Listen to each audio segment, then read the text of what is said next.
You are listening to That's Life, a One Love Media production.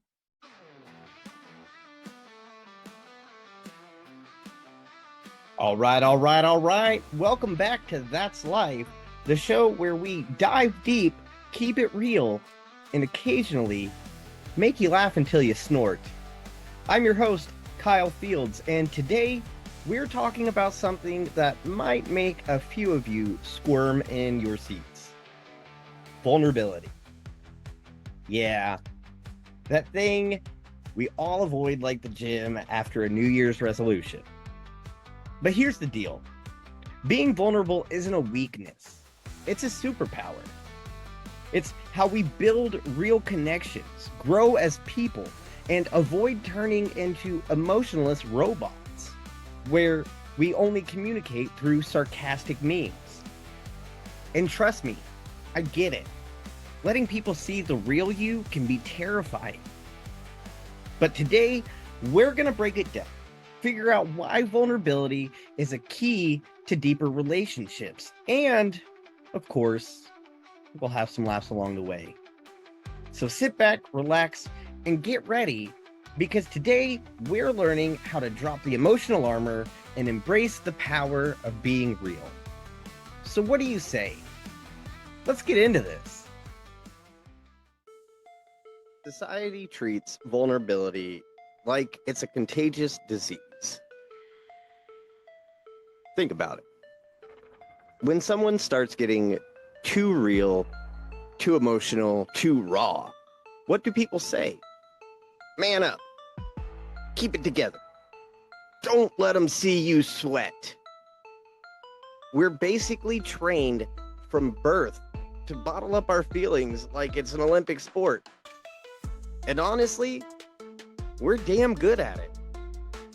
You ever see someone fighting back tears in public?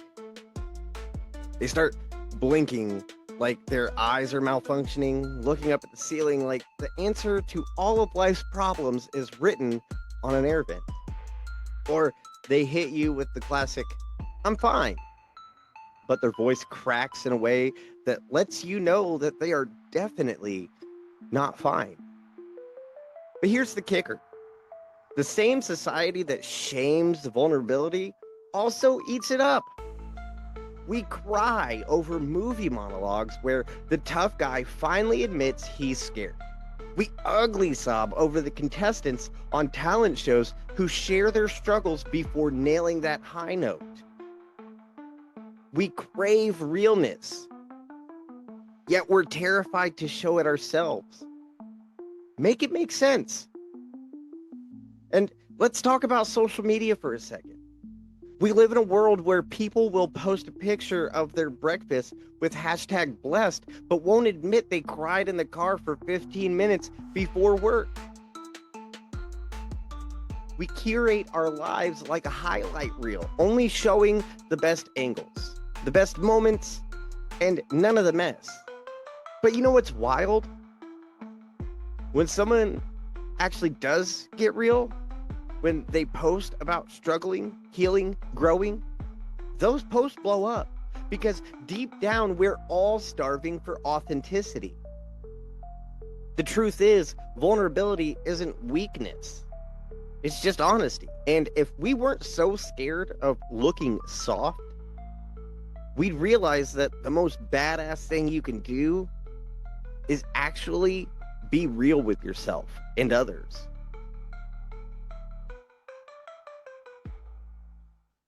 All right, let's get nerdy for a second, because psychology has a lot to say about vulnerability. And don't worry, I'm not going to hit you with some boring college lecture. We'll keep it real. So, the brain, our weird, wonderful, occasionally self-sabotaging organ, hates uncertainty. It's hardwired for survival, which means it sees vulnerability as a threat. See, back in the caveman days, showing weakness would get you kicked out of a tribe, left in the cold, and eaten by a saber-toothed tiger. Dramatic? Maybe. accurate? Absolutely. But fast forward to today, and our brain still acts like admitting our feelings is going to get us exiled into the wilderness. But here's the plot twist.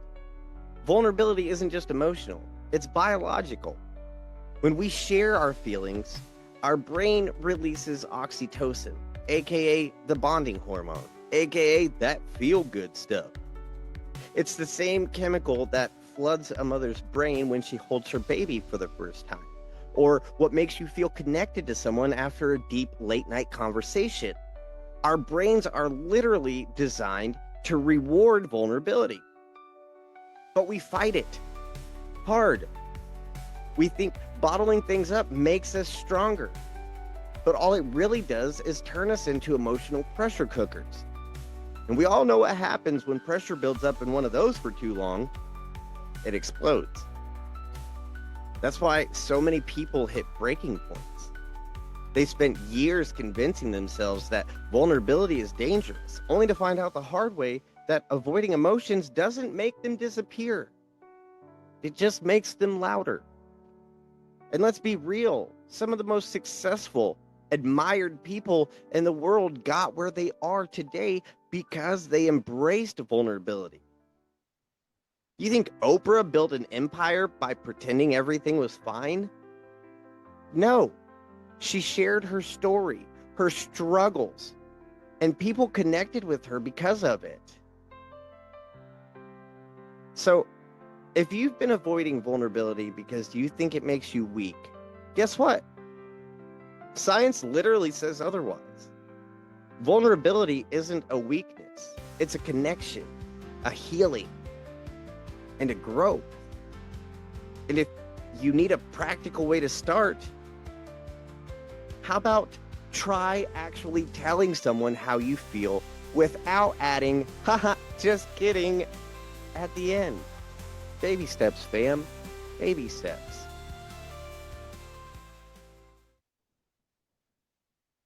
All right, let's get into the messier side of vulnerability.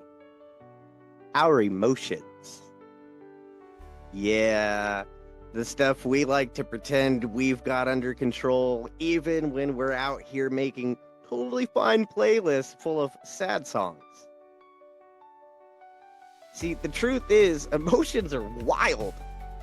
They don't care about your schedule, your tough exterior, or the fact that you swore you'd never cry at a Pixar movie again. Spoiler alert, you will. And it'll be during the first 10 minutes and every 10 minutes subsequent after that until the end of the movie. See, vulnerability forces us to face feelings we usually shove in the deal with later folder in our brains. But the problem with that folder doesn't actually exist. It's more like a junk drawer that just keeps overflowing until you either clean it out or the whole thing just bursts open at the worst possible moment. And emotions are tricky because society basically teaches us to manage them by ignoring them. Feeling sad? Work harder. Feeling lonely? Distract yourself. Feeling anxious? Scroll through your phone until you forget why you were anxious. It's like putting a tiny band-aid on a massive wound and calling it self-care. Here's the kicker. Avoiding emotions doesn't stop them from existing. Just buries them alive. And anything buried long enough eventually comes back to haunt you. Just ask anyone who's ever tried to ignore their problems and end up sobbing in the middle of a grocery store because they saw their ex's favorite cereal. It happens. So what do we do with this emotional chaos? Well, first, we stop treating vulnerability like it's a flaw. Because being emotionally open isn't just brave, it's necessary. It's what allows us to truly connect with people, to heal, to grow, to build relationships that aren't based on pretending we're fine when we're not. And yeah, opening up is scary, but you know what's even scarier? spending your whole life keeping people at arm's length because you were too afraid to be seen. So just like with Wayne Brady, let's make a deal. Next time you're tempted to downplay your feelings, try actually feeling them instead. You might be surprised at how much lighter you feel when you stop carrying them all alone.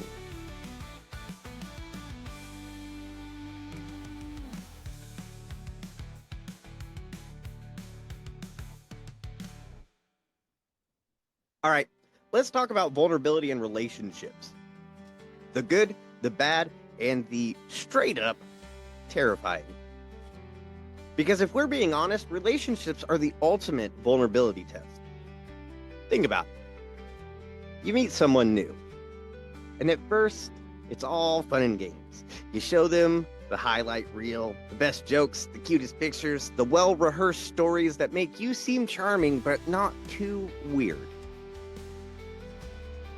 But at some point, if you want the connection to be real, you've got to pull back that curtain. Show the messier stuff. The fears, the baggage, the parts of yourself you don't usually put on display. And that's when it gets real. But the problem is, a lot of us don't trust that people will stay once they see the whole picture. We think if they knew the real me, the anxious me, the overthinking me, the accidentally cried at a dog commercial me, would they still want to be here? So instead of taking that risk, we keep people at a safe distance. We avoid deep conversations. We brush off struggles with a quick, "I'm fine." And we keep our guard up, not realizing that while we're protecting ourselves from getting hurt, we're also blocking ourselves from feeling truly loved. Because love, real love, whether it's romantic, platonic, or familial, isn't built on pretending to have it all together. It's built on honesty, on trust, on showing up as you and letting someone do the same. And yeah, that means sometimes you'll get hurt. Sometimes you'll open up and the other person won't meet you there. Sometimes you'll be vulnerable with the wrong people, and it'll sting. But that doesn't mean vulnerability is the problem. It just means you're still finding the ones who are worth it. You know, the truth is, the deepest relationships in life come from the moments where we allow ourselves to be seen. Not just the polished version, but the real one. And when you find the people who can handle that, that's everything. So let's stop being scared of letting people in. Because at the end of the day, love, real, deep, life-changing love, only happens when we do so.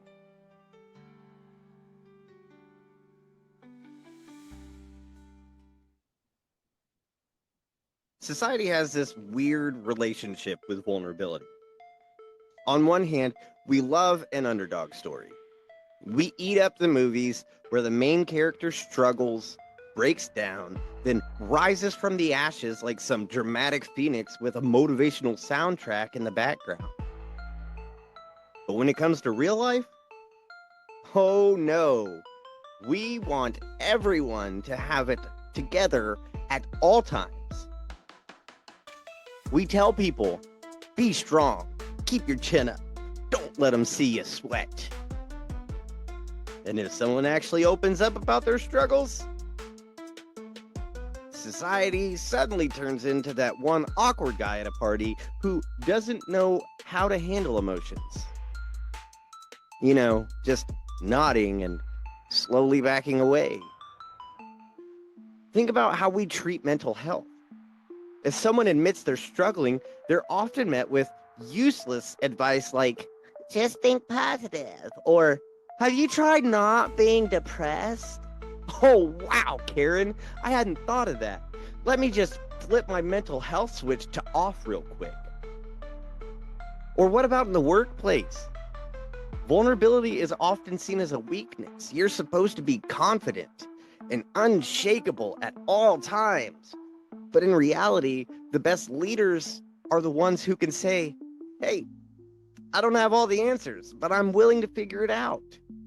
The best teams are built in environments where people feel safe to speak up, make mistakes, and God forbid, be human. And let's talk about gender for a second.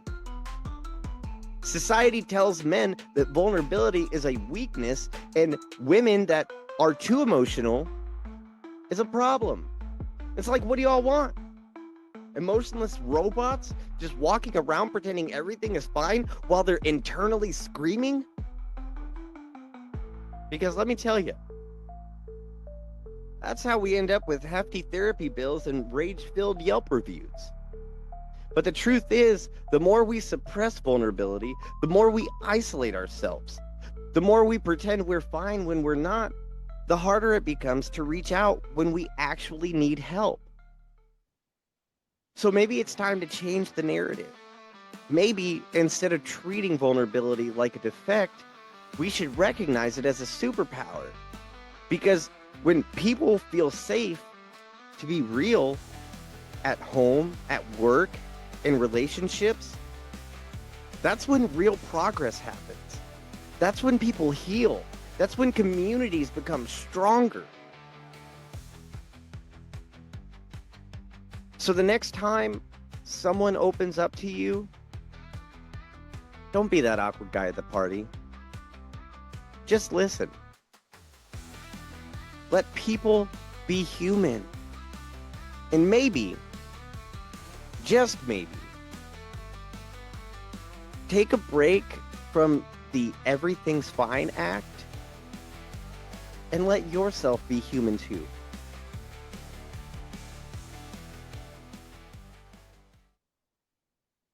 All right, before we wrap up, let's talk about how to actually embrace vulnerability without feeling like you just handed someone the scissors to cut your parachute string.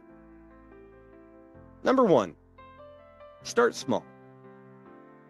You don't have to unload your entire life story to the barista at Starbucks.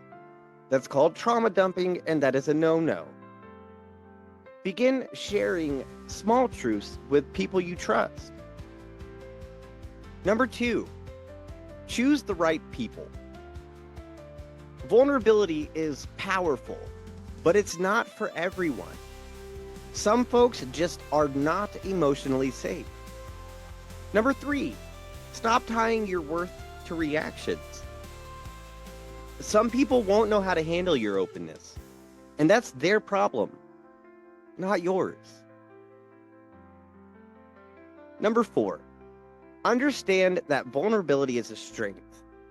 Owning your story, your struggles, and your feelings, that's real power. Remember, vulnerability isn't about weakness. It's about authenticity. And authenticity, that's where real freedom is found.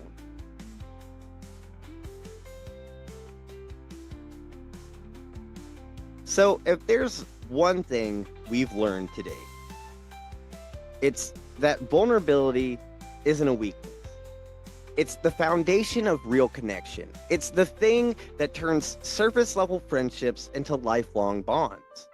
It's what makes leaders relatable instead of intimidating. It's what makes love deep instead of just comfortable. And I get it. Being vulnerable is scary. It's risky. It's like standing on a stage, spotlight on you, with no script, no mask, just you. And that's terrifying. Because what if people judge you? What if they don't accept you? But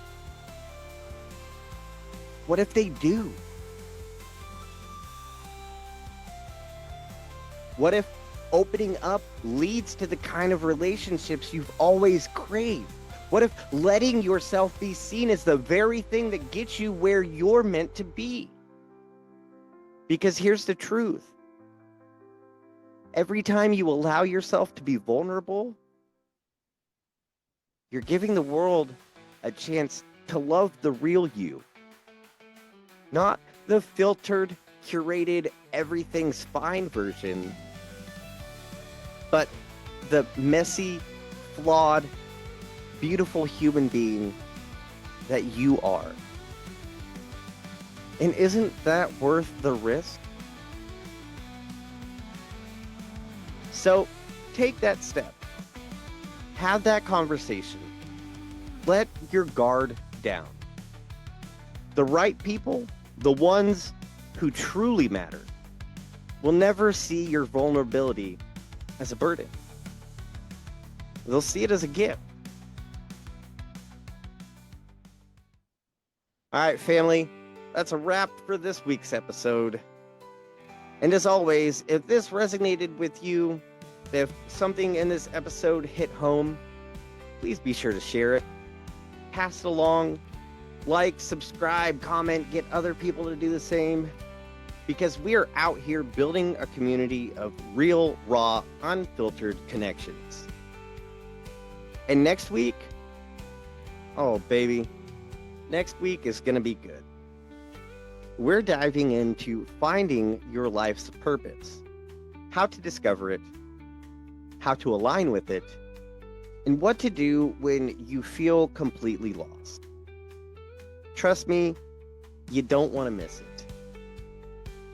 Until then, stay open, stay real, and most importantly, do you, but do it with love and affection.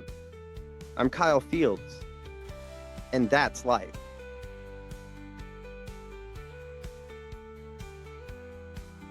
That's Life is hosted by Kyle Fields and written by Mary Rodriguez. Editing and production by One Love Media. All rights reserved. Like what you heard? Join the conversation. Follow us on social media and be part of the That's Life community. Want exclusive content? That's Life Members Lounge is now available for just $5 a month on Patreon. Get access to special episodes, expert interviews, and even request topics for future shows. Sign up at patreon.com/OneLoveFLA. And don't forget to check out our other shows. The Survivor Series, new episodes every Wednesday. Sunday Evening Reset, a powerful way to end your weekend, streaming every Sunday night. See you next week for another episode of That's Life.